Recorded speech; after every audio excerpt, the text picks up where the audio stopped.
Hello मित्रों, राधे राधे, जय श्री कृष्णा। स्वागत है आपका हमारे YouTube चैनल गोविंदम मोटिवेशनल पर, जो आपके लिए लेकर आता है रोचक पौराणिक कथाएं और मोटिवेशनल कहानियां। विश्वकर्मा पूजा 2023 का शुभ समय तथा पौराणिक कथा क्या है, चलिए और जानते हैं। सनातन धर्म में भगवान विश्वकर्मा की महिमा का विस्तार से वर्णन किया गया है। उन्हें देवी देवताओं के महलों का वास्तुकार और निर्माता माना जाता है। इतना ही नहीं, उन्हें भगवान ब्रह्मा के आदेश पर पृथ्वी का निर्माण करने का श्रेय भी दिया जाता है। उन्हें भगवान ब्रह्मा का 7वां पुत्र कहा जाता है। हर साल 17 सितंबर को विश्वकर्मा पूजा की जाती है।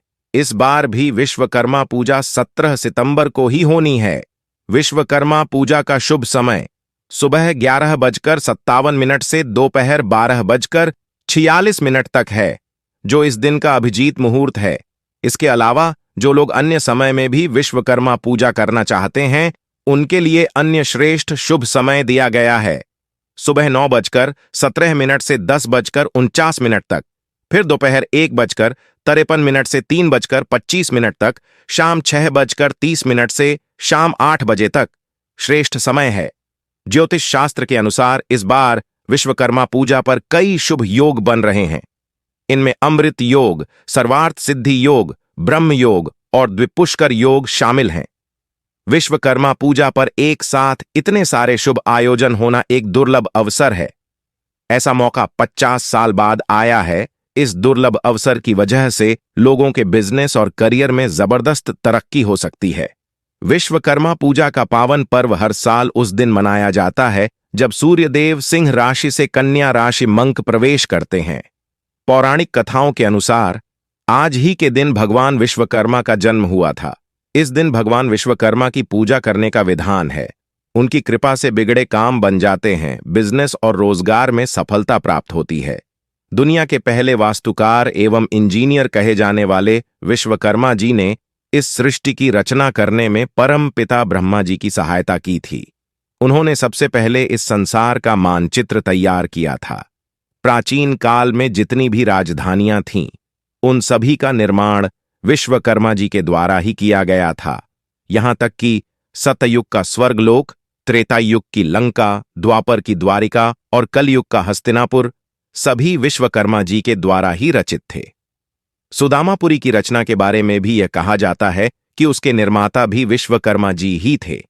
इससे यह पता चलता है कि धन धान्य की अभिलाषा करने वालों को भगवान विश्वकर्मा की पूजा अवश्य करनी चाहिए।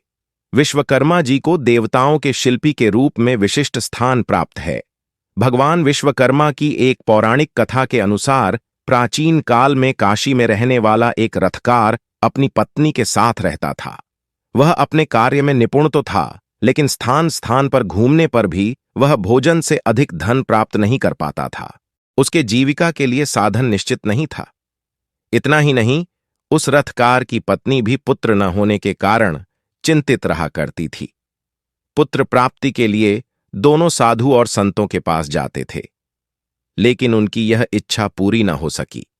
तब एक पड़ोसी ब्राह्मण ने रथकार से कहा, तुम दोनों भगवान विश्वकर्मा की शरण में जाओ, तुम्हारी सभी इच्छाएं अवश्य ही पूरी होंगी। और अमावस्या तिथि को व्रत कर भगवान विश्वकर्मा का महत्व सुनो। इसके बाद अमावस्या को रथकार की पत्नी ने भगवान विश्वकर्मा की पूजा की, जिससे उसे धन धान्य और पुत्र रत्न की प्राप्ति हुई और वह सुखी जीवन व्यतीत करने लगे। धन्यवाद मित्रों। वीडियो अच्छा लगा तो लाइक, शेयर, सब्सक्राइब जरूर करें। मिलते हैं एक नई कथा के साथ। तब तक के लिए जय श्री कृष्णा।